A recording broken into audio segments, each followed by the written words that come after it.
প্রিয় দর্শক, জানিয়ে দেব আমাদের হাতে থাকা সর্বশেষ আপডেট আন্তর্জাতিক বাংলা খবর। চ্যানেলটি সাবস্ক্রাইব করে আমাদের সাথেই থাকুন। ইরানে স্বল্পমেয়াদী শক্তিশালী হামলার পরিকল্পনা আমেরিকার। ইরানে স্বল্পমেয়াদী কিন্তু শক্তিশালী একগুচ্ছ হামলার পরিকল্পনা তৈরি করেছে যুক্তরাষ্ট্র। তেহরানের সঙ্গে চলমান দূতাবাসিক অচলাবস্থা নিরসনে এই সিদ্ধান্ত নিয়েছে মার্কিন সেন্ট্রাল কমান্ড। ওয়াশিংটন যখন ইরানের সঙ্গে পারমাণবিক কর্মসূচি ও গুরুত্বপূর্ণ বৈশ্বিক সমুদ্রপথ হরমুজ প্রণালী নিয়ে বিবাদে জড়িয়েছে, তখন এমন পরিকল্পনার খবর সামনে এলো। মার্কিন সংবাদ মাধ্যম অ্যাক্সিওসের বরাত দিয়ে ব্রিটিশ গণমাধ্যম বিবিসি বৃহস্পতিবার জানিয়েছে, এ পরিকল্পনা প্রেসিডেন্ট ডোনাল্ড ট্রাম্পের কাছে একটি উচ্চমানের প্রভাবশালী বিকল্প হিসেবে পেশ করা হয়েছে, যা পূর্ণমাত্রার যুদ্ধের চেয়ে কিছুটা সীমিত। ট্রাম্প এখনও এই পরিকল্পনার অনুমোদন দেননি, বরং তিনি ইরানের বিরুদ্ধে চলা নৌ অবরোধ এবং অর্থনৈতিক চাপকেই প্রাধান্য দিচ্ছেন। ট্রাম্প জনসমক্ষে একে বোমার চেয়েও কার্যকর বলে উল্লেখ করেছেন।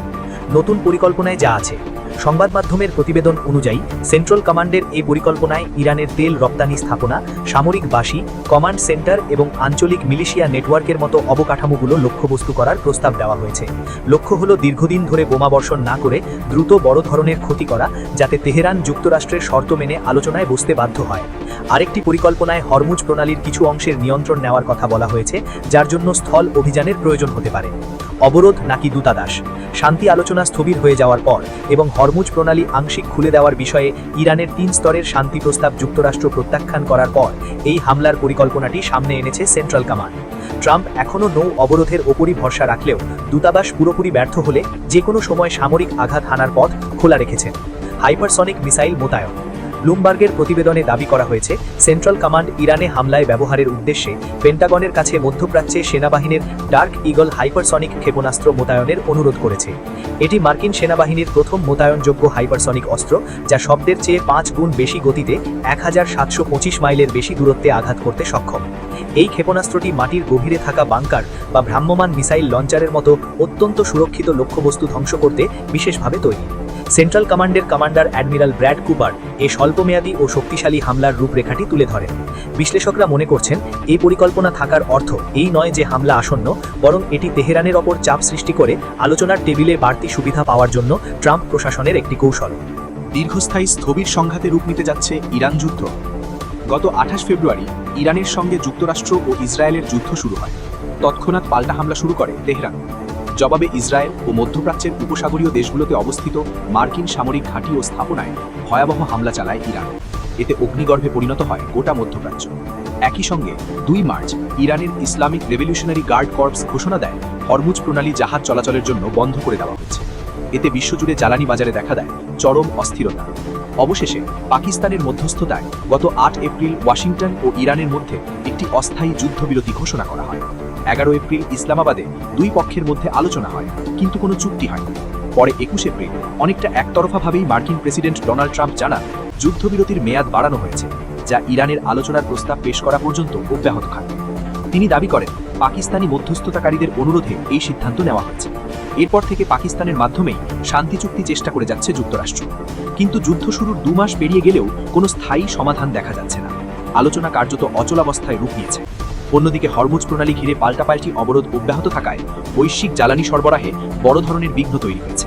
এই পরিস্থিতিতে এই সংঘাত দীর্ঘস্থায়ী স্থবির কিন্তু অমীমাংসিত যুদ্ধে পরিণত হতে পারে এমন আশঙ্কা বাড়ছে। হোয়াইট হাউসের মুখপাত্র অ্যানা কেলিজ মঙ্গলবার জানান, যুক্তরাষ্ট্র এখনও ইরানের সঙ্গে আলোচনায় রয়েছে, তবে খারাপ কোনো চুক্তিতে তাড়াহুড়ো করবে না।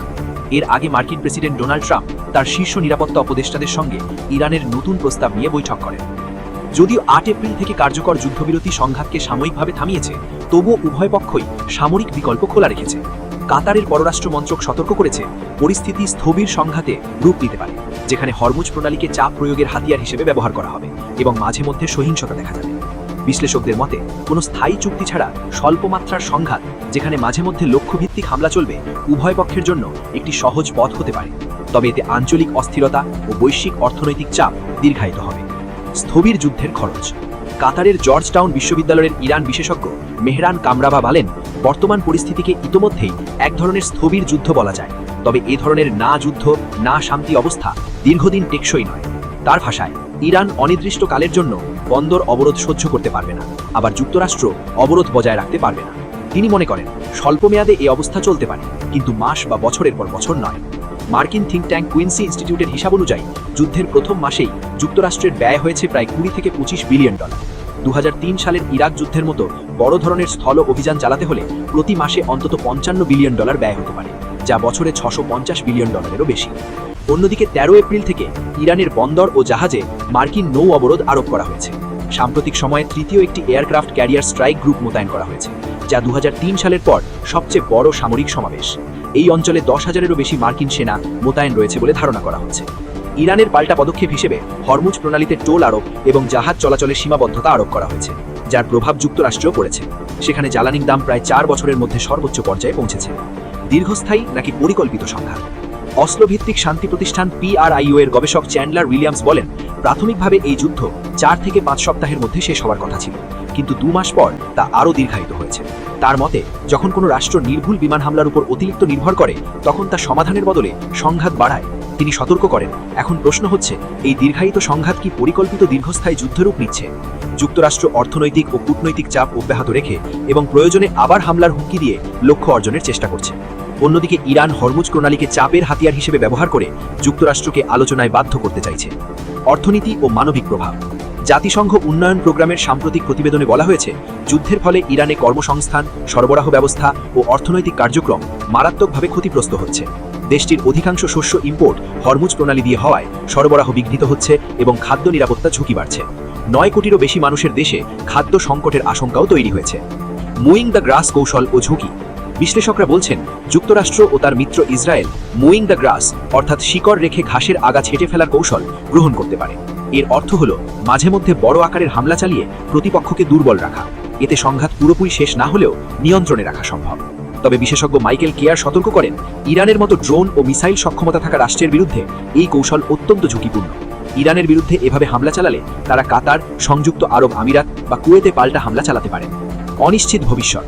বিশ্লেষকরা মনে করেন, ইরানকে সামরিক শক্তি দিয়ে পুরোপুরি নিয়ন্ত্রণে আনা সম্ভব এমন ধারণা বাস্তবনিষ্ঠ নয়, বরং দীর্ঘস্থায়ী সংঘাত পুরো অঞ্চলকে অস্থিরতা করে তুলতে পারে। তাদের সতর্কবার্তা, যদি দ্রুত কূটনৈতিক সমাধান না আসে, তাহলে এই যুদ্ধ এক দীর্ঘস্থায়ী স্থবির সংঘাতে পরিণত হয়ে বিশ্ব অর্থনীতি ও নিরাপত্তার জন্য বড় হুমকি হয়ে দাঁড়াতে পারে। সবশেষ জানিয়ে দেব, লেবাননে 5 হিজবুল্লাহ যোদ্ধাকে হত্যার দাবি ইসরায়েলি বাহিনীর। দক্ষিণ লেবাননে সামরিক অভিযান জোরদার করে গতকাল অন্তত 5 জন হিজবুল্লাহ যোদ্ধাকে হত্যার দাবি করেছে ইসরায়েল। ইসরায়েলি সামরিক বাহিনীর পক্ষ থেকে এক বিবৃতিতে জানানো হয়, হিজবুল্লাহর শক্ত অবস্থান লক্ষ্য করে চালানো এক অভিযানে এই যোদ্ধারা নিহত হয়েছে। তবে হিজবুল্লাহর পক্ষ থেকে এই দাবির বিষয়ে তাৎক্ষণিক কোনো আনুষ্ঠানিক প্রতিক্রিয়া পাওয়া যায়। ইসরায়েলের এই দাবি এমন এক সময়ে এলো যখন দক্ষিণ লেবাননের মাজদাল জোন শহরে পরপর 2টি ইসরায়েলি হামলার ঘটনায় বিশ্বজুড়ে তীব্র নিন্দার ঝড় বইছে। গতকালের ওই হামলায় অন্তত 5 জন নিহত হয়েছেন, যাদের মধ্যে 3 জন উদ্ধারকর্মী এবং 1 জন লেবাননি সেনা সদস্য রয়েছেন। বেসামরিক নাগরিক ও সেবাকর্মীদের ওপর এমন প্রাণঘাতী হামলার ঘটনায় গভীর উদ্বেগ প্রকাশ করেছে আন্তর্জাতিক বিভিন্ন মানবাধিকার সংস্থা। উল্লেখ্য, গত 2 মার্চ থেকে লেবাননে চলমান ইসরায়েলি হামলায় নিহতের সংখ্যা হু হু করে বাড়ছে।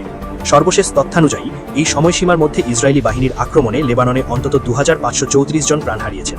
এছাড়া আহত হয়েছেন আরও 7863 জন মানুষ। ক্রমাগত সংঘাতের ফলে ওই অঞ্চলের মানবিক পরিস্থিতি দিন দিন আরও ভয়াবহ হয়ে উঠছে।